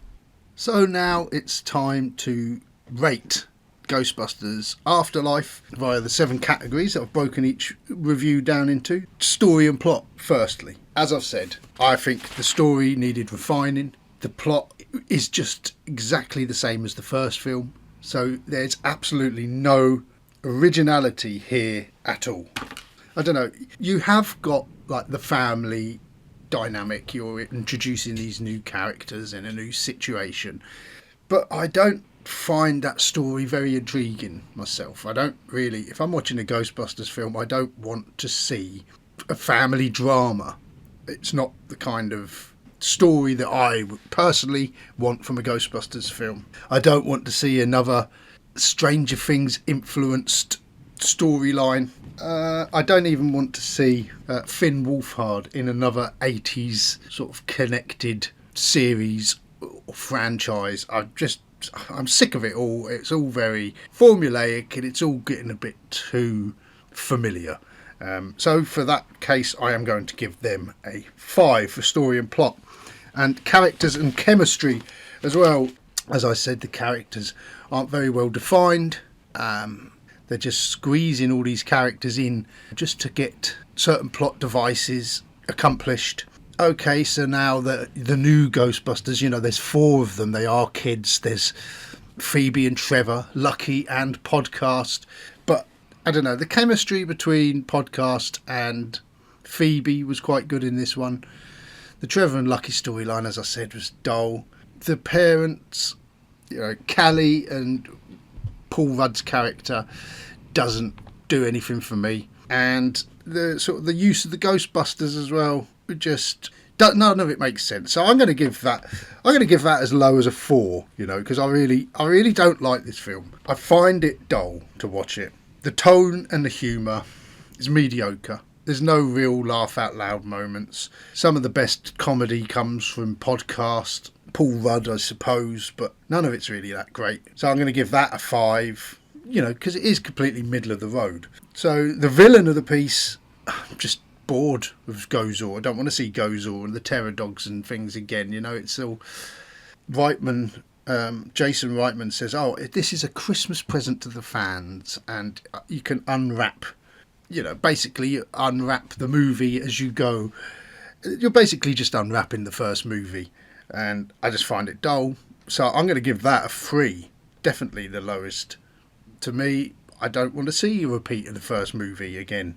The FX and design, I must say, I do like the effects in this movie. I like the mix of CGI and physical effects. Like to see, you know, the recreation of the Terror Dogs and things look pretty impressive.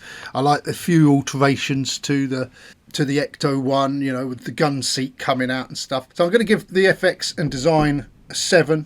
Legacy and nostalgia. Now I know this film's done really well and people have enjoyed it, and you know, Ivan Reitman has handed the legacy to his son. You've got the Harold Ramis stuff in it, so I'll give it a 6. It's done what it needs to do, even though to me it isn't what I would have liked to have seen personally.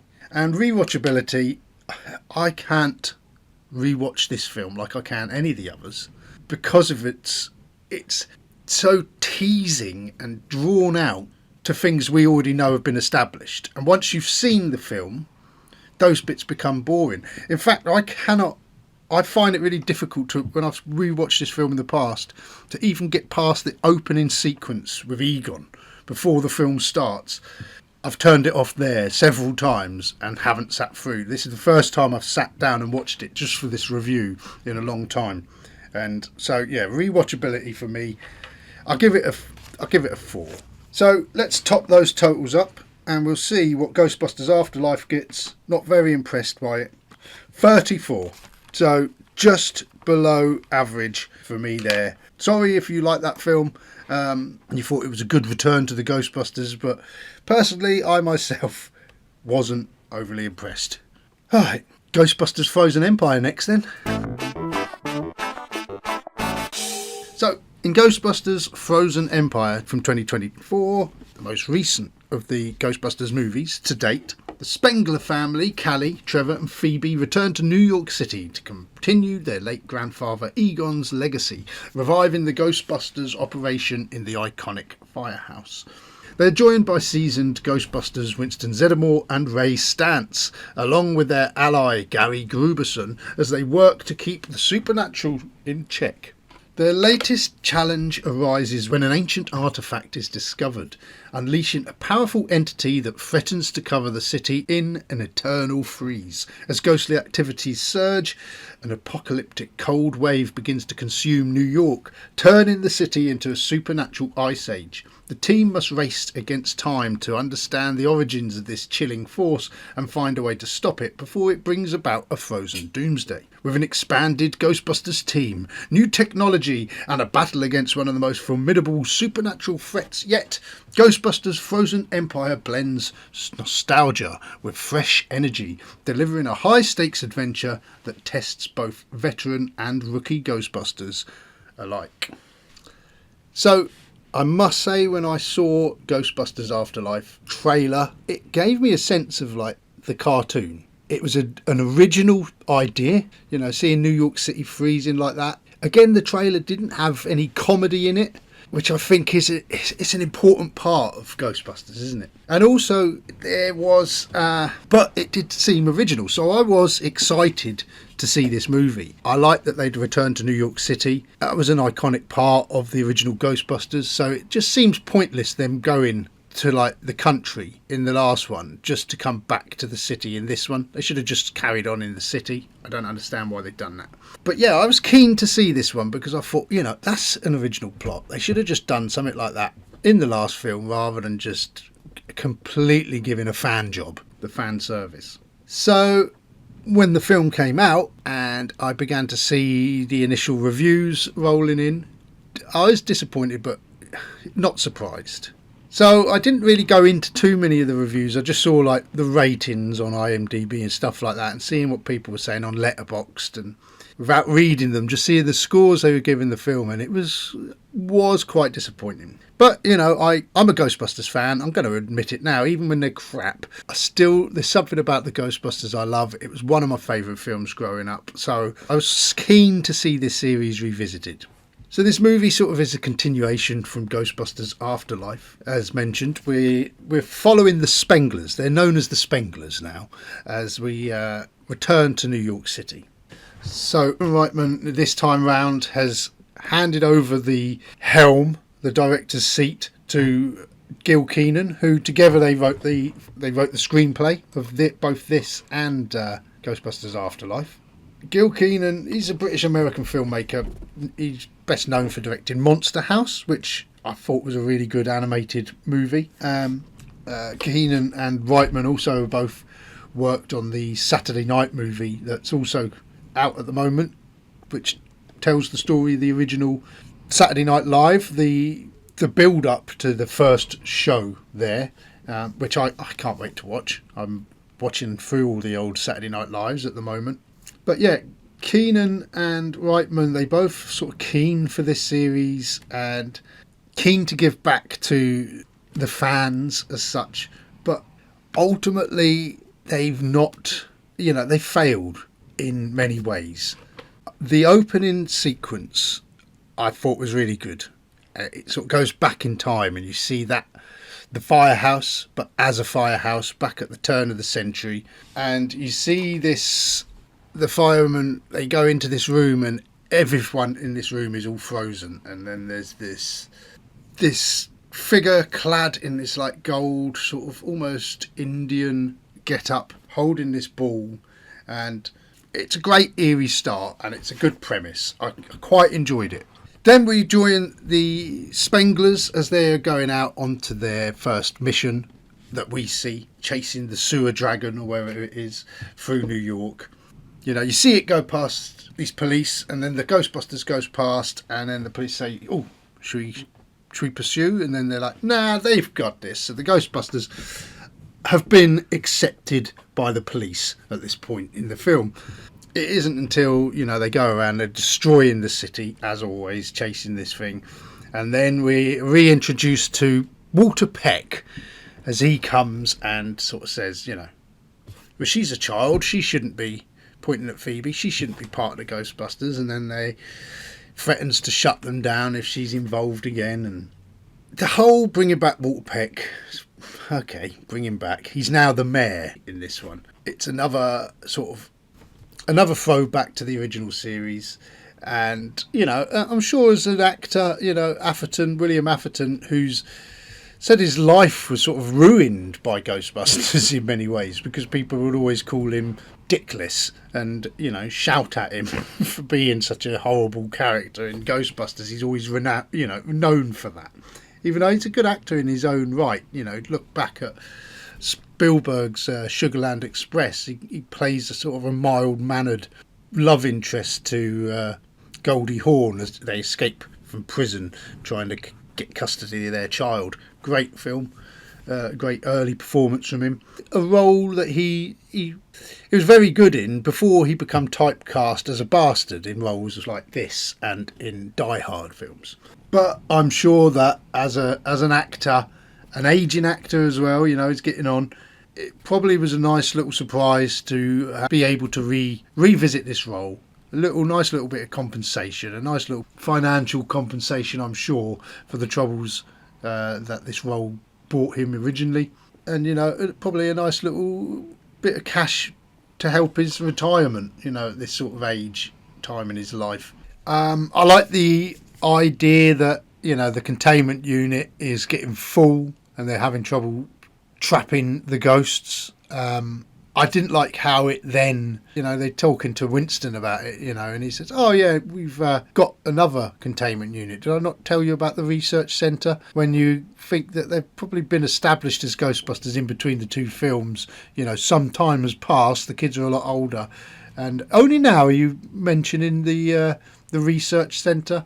It's all a bit convenient, but let's not step around this. Let's just get on with this and let's discuss the elephant in the room here. The main problem with this movie, which everyone says, and you can't deny it, is there are too many characters. We're bringing the characters from the first one, so you've already got 4 Ghostbusters. Plus you're reuniting them with the original Ghostbusters, so then there's 4 more Ghostbusters. Plus then you've got the parents, who are also Ghostbusters, so that's 10 Ghostbusters. Plus then you've got Annie Potts. She's also going to put on the Ghostbusters suit. By the end of the film, everyone's a Ghostbuster. They introduce James Acaster, who, is also a Ghostbuster. He works in the other division of the Ghostbusters. It's too not confusing, but you can't get to any characters. And as an effect of this as well, the Gruberson character, who was so punk rock and anarchic almost in the original, in Ghostbusters Afterlife, he is just so wet. The whole family dynamic in this film is just poor.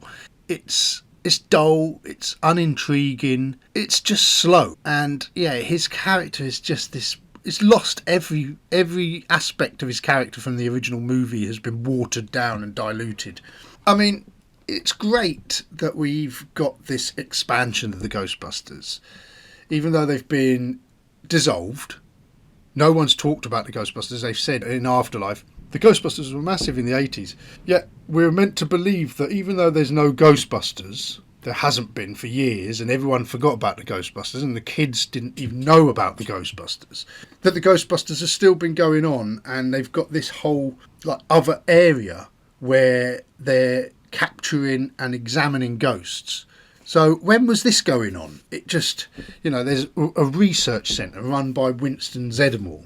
So all of a sudden he's up on all the technology and that, is he? Because he was just like the working class member before.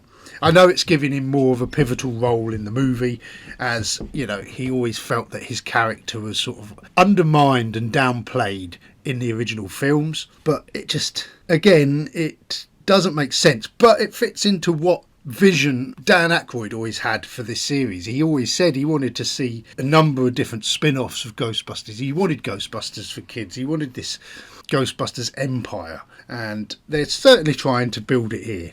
I mean, Dan Aykroyd does in this movie get more of a central role. He's more of a central character, but again, it just confuses the plot. Did we want new Ghostbusters or not? Because it's too much to have it all. And although he's enjoying himself, he's clearly enjoying himself in this movie. And he's probably, lifelong ambition was to return to the Ghostbusters franchise. It's just a shame that he's just rammed in with so many other characters that you can't really dig deep into any of them, James Acaster as Lars Pinfeld. He's like the scientist working alone, basically, in the research centre. And James Acaster, Gil Keenan and Jason Reitman had seen him when they was visiting England, and they thought, oh, he's really funny, let's use him in the film. just because he's funny on stage doesn't mean he's going to be funny in the film, because he is not an actor, and you can tell by this film he's poor in this. It's awful to watch him. It's embarrassing. And I don't mind his comedy. I don't mind his stand-up. He is funny. He is off the wall. He doesn't bring any of that into this role, and it's another character we don't need. And he's also a Ghostbuster. So what's that? 11 Ghostbusters now. One of the highlight characters for me is Kamal Nanjiani playing Nadeem Razmadi. So he's a Pakistani American stand-up comedian, an actor. He was in Only Murders in the Building. He was quite good in that. I actually really like his character in this. If they didn't have so many other characters in this movie, he would have been a great sort of Rick Moranis styled character, you know. And he is a great character in this, and I love the way he sort of like thinks he's conning the Ghostbusters and making good deals, and he's making rubbish deals and things. But the way he's got this supernatural ability, and it's a sort of a legacy passed down to him for his family. He doesn't even know it. He's a loser. He's like this little criminal in New York. Doesn't realise his importance. I quite enjoyed that part of it. And it was a good storyline. I like the actual storyline of this movie. The Frozen Empire, great premise, but it's just saturated with so much else that just slows the movie down. Again, Finn Wolfhard in this. He's in the film, but they've not really got a role for him other than like, oh, let's reintroduce Slimer, and he can be trying to lure Slimer out, and he gets slimed. And that's basically his storyline. It's pointless having him in here, and it's pointless having Lucky in here, who's also working at the research centre, and the kids visit the research. Oh, it's Lucky. And it's like, did they not keep in touch? Did the kids not keep in touch through social media? Would they have not known that she was working for this research centre? None of it makes sense. Again, I just think they rush in these things. They've set up a bad film by the end of the last film because they couldn't decide whether to go with the kids or the Ghostbusters, so they've got all of them all blend together, and it's just too much. The Phoebe character in this one, she's just not as good as she was in the original film. Podcast in this one, he's sort of Dan Aykroyd's little sidekick. He's nowhere near as good in this film. There's not the same dynamic between him and Dan Aykroyd as there was between him and Phoebe. Phoebe in this, she has this meeting, this interaction with a ghost that she meets playing chess, a young girl who burnt in a fire. And whereas in the last movie we was like, oh, is she autistic? Is she on the spectrum? This one we're like, oh, is she a lesbian? Does she have lesbian tendencies? But that's about as far as her character goes. She's told she can't be a Ghostbuster, so she just ends up sulking throughout the whole film, and it just becomes very dull, and it's not an interesting storyline, and it's slow, and it just all seems a shame that there's so much that they have to try and squeeze in around it, and you can't get into the film from scene to scene. Every time that you go to a different storyline, it seems to slow again. They continue the nostalgia baiting in this movie. You go back to the library with Ray and Podcast, and you see the same librarian there, not just the librarian ghost, but also the actual librarian, the male librarian, who they sort of sits in on the interview with the elderly librarian in the first movie. Peter Venkman turns up in the same jacket that he wore in the first film. It's all stupid little things like this. It's just too much, and it's a shame.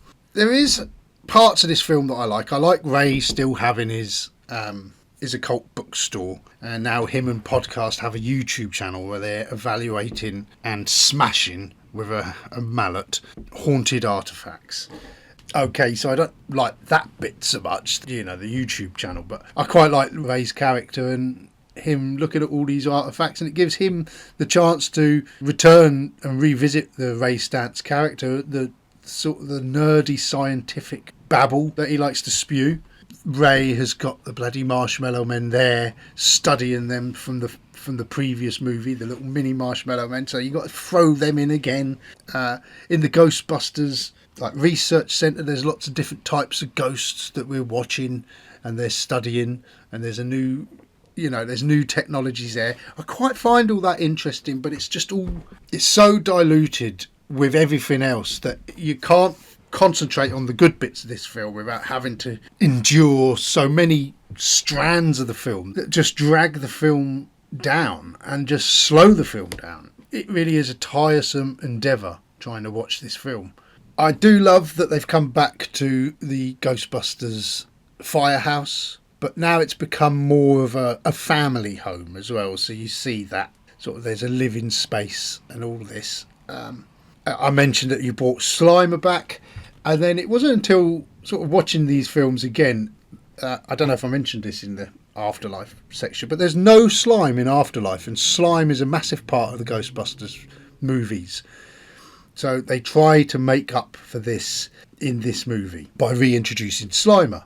But again, it's just sort of too little too late, and it just really becomes this movie that they're trying to cram too much in. Maybe it'd work in a series format, but in a movie format, it doesn't hold together. There's just not enough time in the film to sort of establish a good, decent plot. It's just too much going. So, again, the music sort of based on the original Elmer Bernstein Ghostbusters music as well, which that part of this, I like it. It still looks like Ghostbusters. It sounds like Ghostbusters. And as I said, that's what Ghostbusters 2 and Ghostbusters Answer the Call was missing, was that comedic sort of theme, comedic music that really is part of the Ghostbusters success. So I like that it does this. So the movie grossed $202 million worldwide. It was made on a budget of $100 million, so it has made money.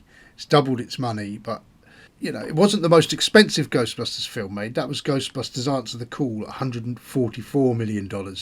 But so let's just look at the figures here. Ghostbusters 1984 had a budget of $30 million and went on to make over $240 million in the US alone and more than $50 million abroad.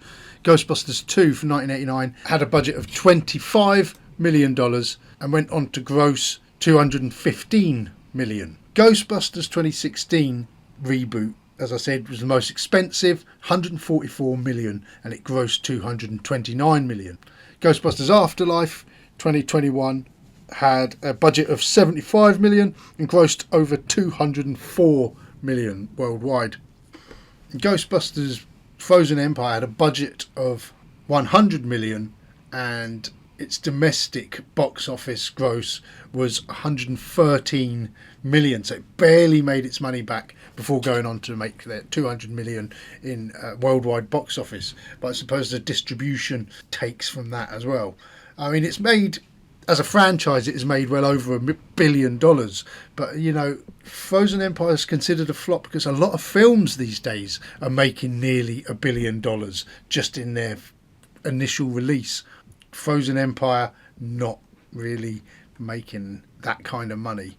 It is still the 8th highest grossing film of the year, but it was a critical failure which has effectively put the whole franchise back on the back foot once again after such a hit from Afterlife. Now people don't, are we ever going to see another Ghostbusters movie, or how will we see the Ghostbusters return? Whether there's going to be more animated series or spin-off TV shows, I don't know. They will come back. People do love the Ghostbusters, but I think you just got to spend a bit more time to sort of create something original.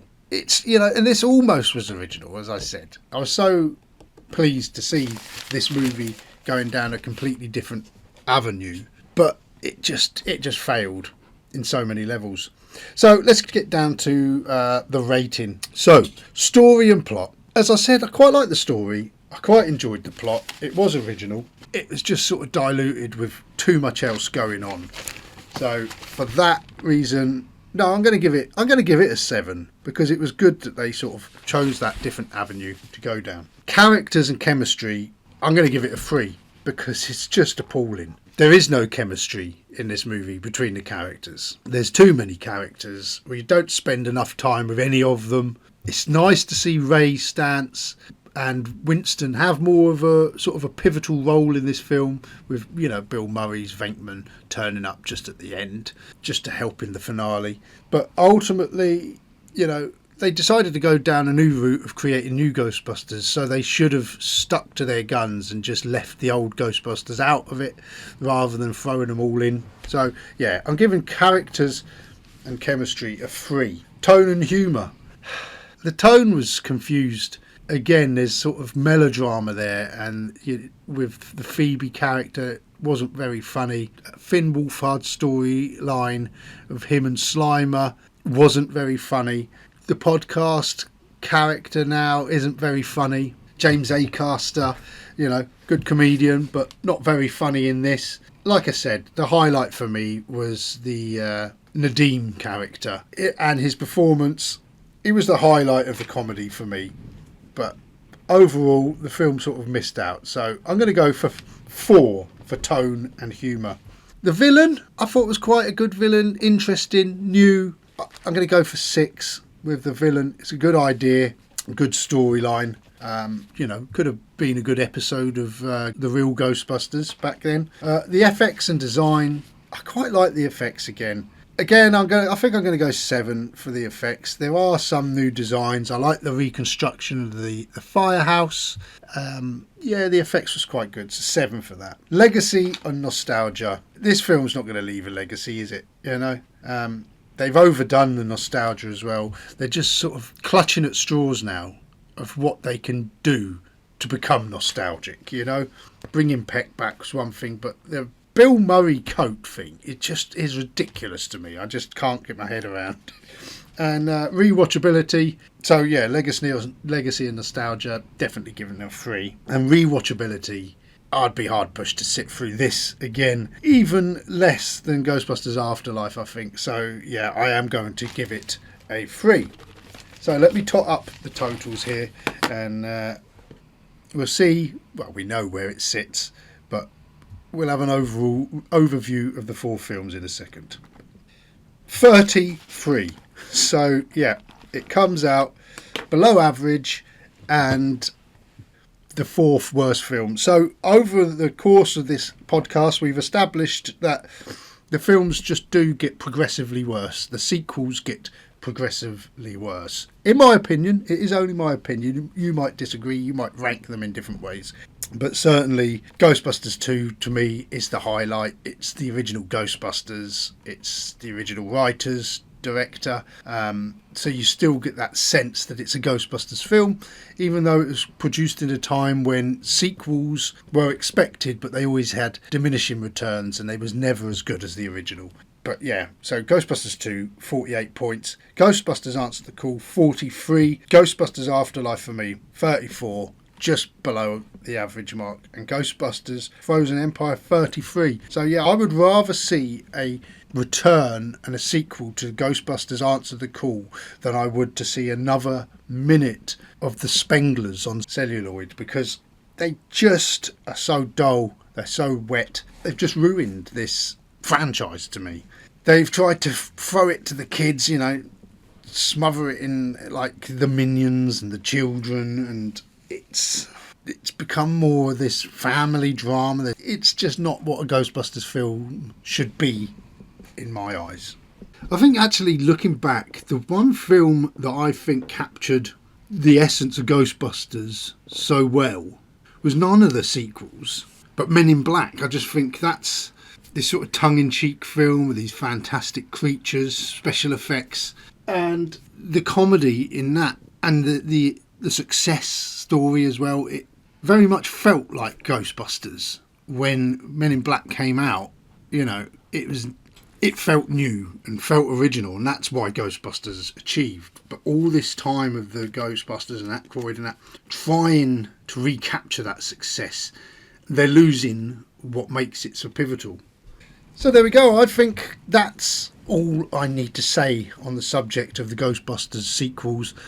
Thank you ever so much for listening. I hope you have enjoyed this episode. A bit of a long episode, this one, isn't it? What a bumper episode. Probably the longest episode I've ever done of anything. I I didn't review Ghostbusters in this one. As you all know my views on Ghostbusters. I love it. I have done an episode on Ghostbusters in the past, so you can look that up, where I discuss the original Ghostbusters movies, everything you need to know about Ghostbusters in one of those episodes. So yeah, I will return. I am still going to continue my top 50 movies.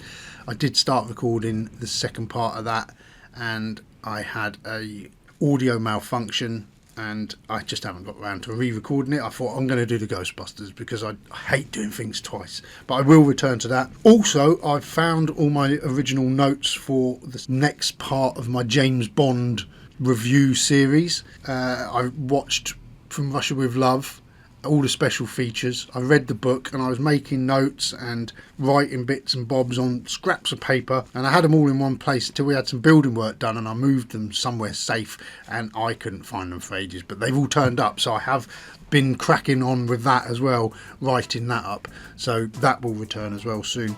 So yeah, thank you ever so much for listening. I hope you enjoyed this, and I will see you all again very soon for some more WN Movie Talk podcast. All the best, everyone. See you soon. Cheers.